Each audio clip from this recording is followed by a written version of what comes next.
Southern and Hills communities affected by the state government's far-reaching development plans have rallied to protest new subdivisions. But the planning minister says growth is inevitable and it's best to manage it properly. It's not often wine workers spend a Sunday protesting instead of promoting their region, but they say there was no choice. Their anger aimed at a planned housing estate at Seaford Heights.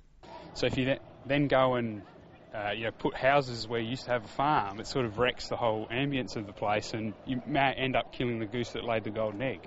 Change the face of McLaren Vale, won't have the appeal for tourists that will want to come here and spend their dollars here. The protesters brought McLaren Vale to a standstill as they displayed their disgust at the state government. The convoy travelled to a winery just metres from where more than 1,000 homes will soon be built. It's just wasting a wonderful resource. It's once again building houses on good land. Mount Barker residents were also keeping up the pressure over government plans to rezone prime Adelaide Hills farmland for homes.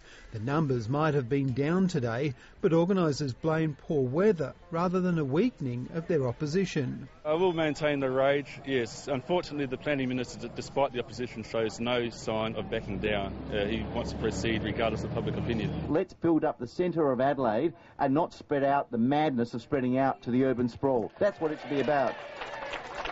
The Planning Minister says growing Adelaide up, not out, is a priority. However, that doesn't solve the city's growing pains. What we're trying to do is to say, well, look, if we're going to have the growth, let's try and contain it to a few centres. Let's try and make that efficient so that we can provide the infrastructure that's necessary. He also says the Seaford land was earmarked for development 20 years ago. Matthew Smith, ABC News, Adelaide.